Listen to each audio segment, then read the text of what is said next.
Right. Are you ready for some trauma dumping? Hi, and welcome back to episode 5 of 10,000 Steps with Baby. And I'm going to be talking about a subject close to my heart, baby sleep. So, sleep. It's crazy how I'm going to guess that before you had a baby, before you had kids, you never really thought about sleep. You'll have had the odd bad night's sleep, but probably you had the ability to go to bed roughly when you wanted and you weren't woken up a million times. You slept and you had no idea what a gift that was.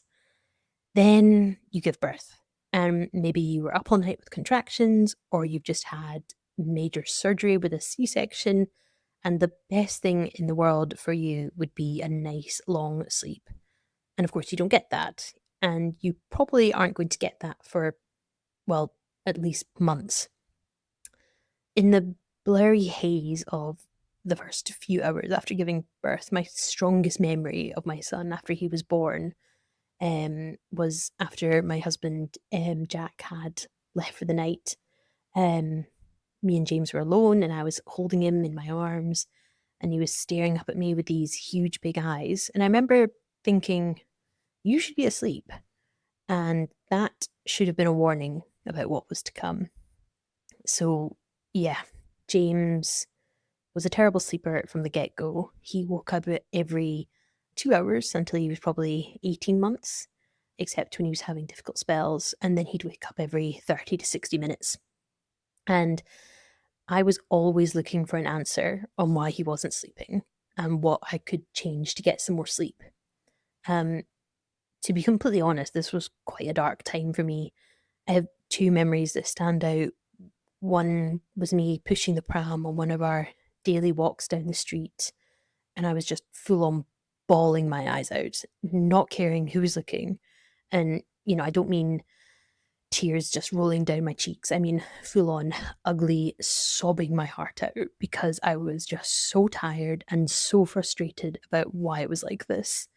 Um, and the other memory is of me lying on the couch like a zombie, staring at James while he played on the other side of the room with something, and I couldn't muster up a single drop of energy to go and engage or play with him. I was just so, so tired. And I would talk to other mums, about, and, they would tell me about their rough nights and their baby was waking up 2, 3 times a night. And for us, that would have been amazing. And I got to this stage where I didn't want to talk to people about it anymore because I felt sort of embarrassed or ashamed that we were doing something wrong because we couldn't get him to sleep or to stay asleep. The other worry I had was James was a late talker, so he didn't start to babble until he was 10 months, and his language and his speech took quite a long time to come on, even though it's he's gone back to sort of his baseline now. And I really thought, oh God, is the fact that he's not sleeping starting to affect his development because it's that bad, and he's not getting nearly close to what all these apps and people and the internet are telling me he needs. So, yeah, I warned you about the trauma dumping, but I wanted to be honest on here in case it helps anyone who is in a similar situation. Oh, and of course, as a little add in, this really tested me and Jack's relationship, as I've talked about in like a previous episode, both being exhausted. Um, we had different opinions on how we should manage the sleep. I was all for very sort of, you know, uh, gentle parenting, if that's what you call it, but I was very against, cry it out, Ferber method, any sort of like controlled crying things. I was 100% against. Jack, wanted to try things. He was speaking to colleagues and friends of his who said, oh, this worked for us. And he just really wanted to get a solution and he was happy sort of to try anything. So that created like a lot of friction. And we had lots of arguments and discussions about what we were going to do. And eventually, yeah, we tried everything. So we tried everything except from full on cry it out. So I'm just going to talk through the things we tried and what I have very painfully learned. One which I think is a savior for a lot of people is co-sleeping.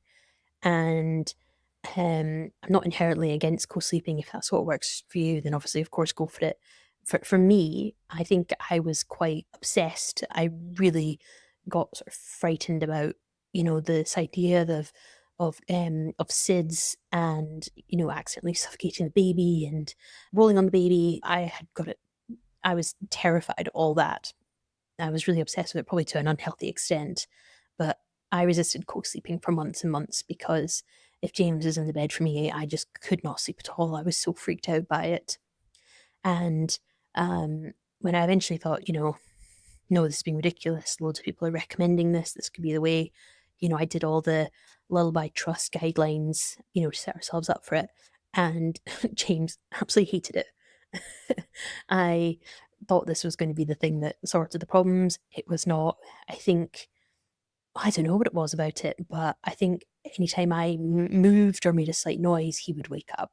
I didn't find it very relaxing because I was still really stressed about, having to sleep in this sort of really rigid way and terrified. I couldn't really let myself like fully relax into a deep sleep.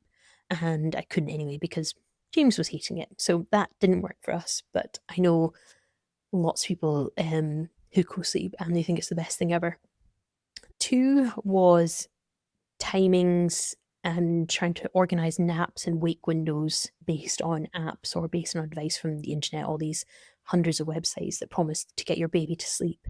And yeah, I killed myself trying to do things based on what these apps would tell me, that he should be asleep at this time, wake up at this time, and this is when he should feed, and, feed, play, sleep, and all this, and don't feed them to sleep.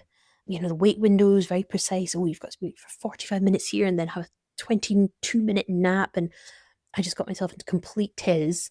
And of course, you can't really then live your life with any freedom. So I would, have a baby class planned, but then, the app would say he should be napping, and I would desperately be trying to get him down for a nap, but he wouldn't. And then I would try to recalculate the wake windows and when he should next nap. And I got myself completely, like I said, in an absolute tiz about it. And that, even when I did manage to follow along, which I think was about once, then it still didn't work. He still didn't sleep because of that. Gentle sleep training. We read a book, I think it was maybe called Gentle Sleep Training. And that involved, putting him in his crib and not feeding or rocking him to sleep, but, patting his bottom, holding his hand, saying, shh, shh, shh, our mummy's here, I love you, etc. Lovely idea on paper, did not work at all. I'd love to hear from someone that's worked for. I'm sure it does. There's lots of people out there who are talking about it and recommending it, but nope, James was not falling for that one. Number 5, I've forgotten about my numbers here, but lots of people said, anecdotally, that breastfed babies sleep worse than formula fed babies.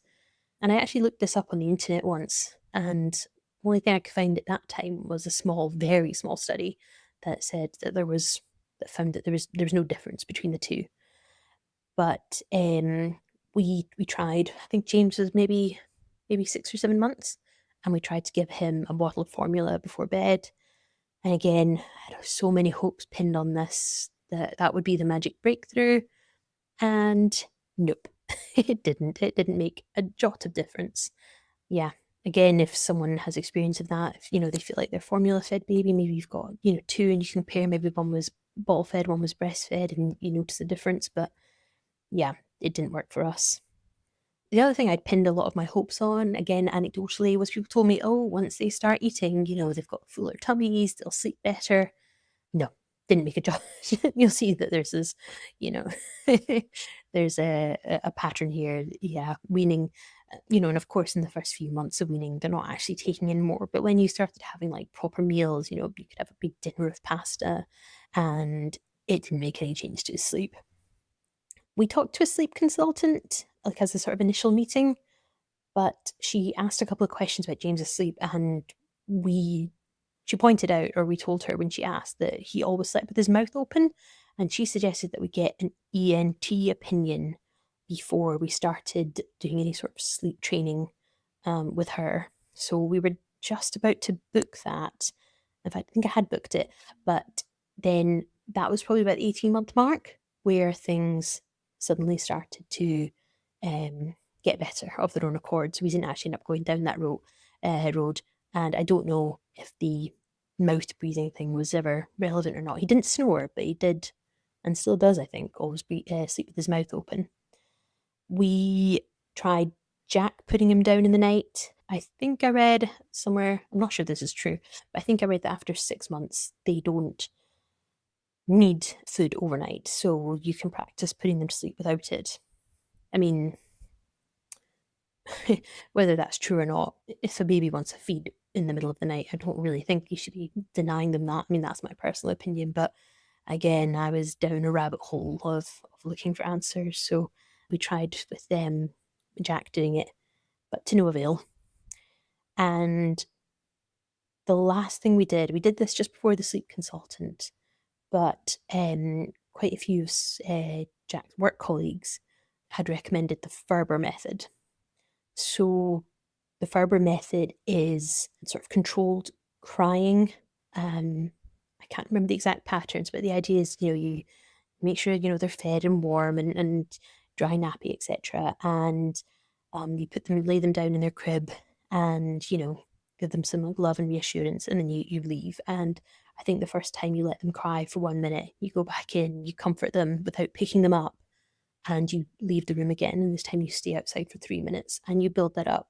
So I think it goes something like 1 minute, 3 minute, 7 minutes, 10, 12 minutes, 20 minutes. And each time you're leaving it longer and longer for them to cry.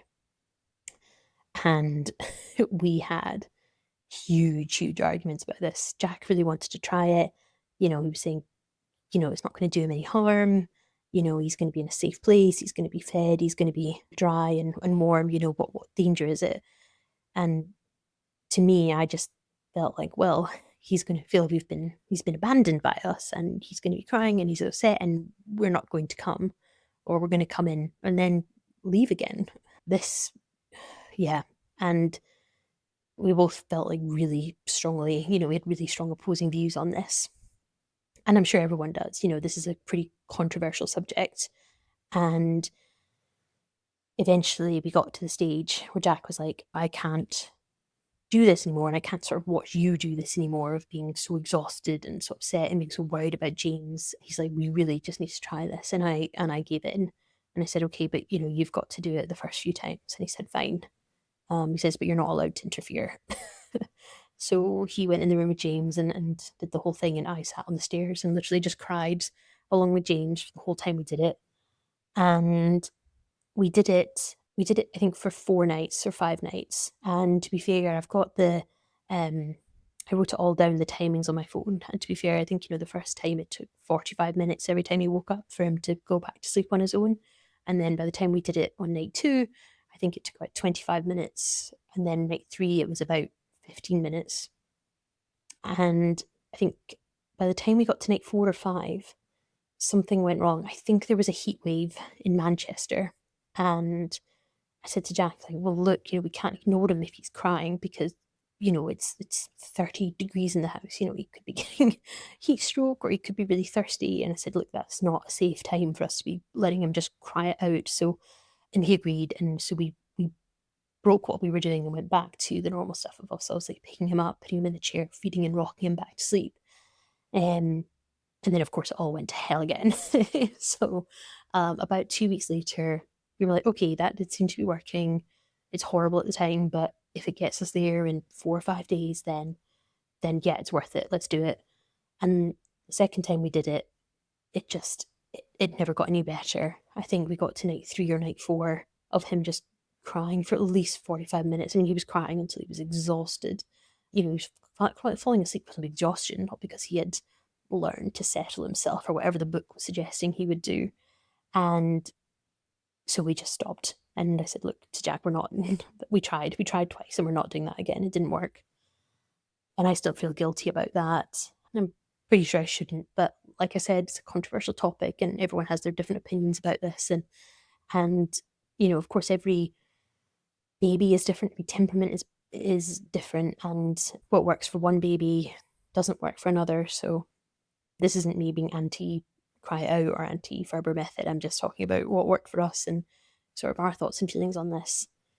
So yeah, we tried everything, and of course, we were doing all the usual. We had the white noise machine and the blackout blinds and the, yada yada yada. So, and eventually, one of my really good friends recommended Lindsay Hookway, who's on Instagram to me, and I'm very thankful for that. And I now recommend her to everyone who is having a bad time with their baby sleeping, because she's really reassuring that it's both really, really hard and also really, really normal, which I found very comforting.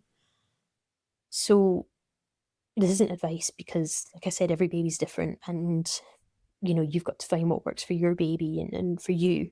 But this is what, if I could go back and tell past me something, then this is what I would tell them, which is that ultimately it's biologically normal that babies don't sleep. We have spent hundreds, thousands of years sleeping in caves beside your parents. You got to be protected from wolves, and you need to be close to your food source. That's how humans have survived all this time. The problem is that our sort of modern Western society it's really all about a baby sort of slotting into our lives rather than us changing our lives to suit the baby. Um, and that's based, on our sort of current culture where parents go back to work really early. Many of us don't have a village to support us.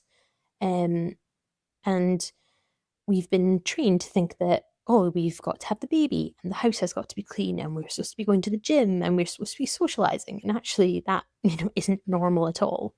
We're not supposed to be doing this all on our own and managing it perfectly. Before we would have been living in our village and we would have had sisters and, mothers, aunts, cousins, everyone around to help with childcare and, looking after babies. And, then if you'd been up all night, that would have been fine. You could have passed your baby on to your cousin and your sister to look after all day while you got some sleep. So it's not your fault that this is happening. Except, my advice would be I said I wouldn't give advice, but I'm going to give advice. So accept that this isn't something you're not doing right. I think it's so easy for mums to beat themselves black and blue about trying to do everything perfectly. But I can promise you that unless you're giving your baby a double espresso before bed, your baby not sleeping is not because you're doing something wrong. I needed to hear that, I think, at the time when I was going through all this. So, number 2 is don't waste your limited free time looking for answers.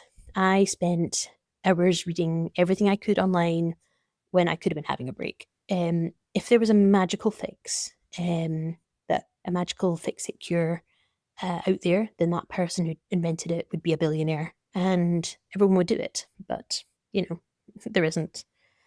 And number 3 is you might not be in a space to accept that second part. When I was in the thick of it and people told me that there wasn't a fix, I wanted to punch them in the throat, and I thought they were just wrong. So I can appreciate how annoying that can be.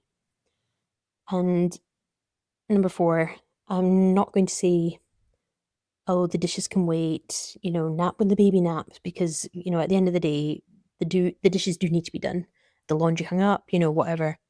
You can try and do as much of that while they're awake. Babies can find you hanging up the washing, as exciting as you playing with them. And older babies, toddlers can help you. It'll just take you 2 hours, but well, whatever. And then most people can't sleep when the baby sleeps, but you might be able to lie on the couch and just vegetate on your phone a bit, which, is better than nothing. And number 5 is I'd really recommend going and following Lindsay Hookway on Instagram. Just because, I think she's really good at sending the message that, like I said, it's really hard. You're not alone and it will get better at some point. So sorry again about the trauma dumping. This has been like a little therapy session for me, reliving all this. I hope you're not just feeling scarred after listening. I hope maybe it's helpful for someone. So is your baby a bad sleeper or are you one of the lucky ones? What have you found worked or didn't work? Please leave any comments. I'd love to hear about other people's experiences or tips. And thanks again for listening, and I hope you'll join again next week.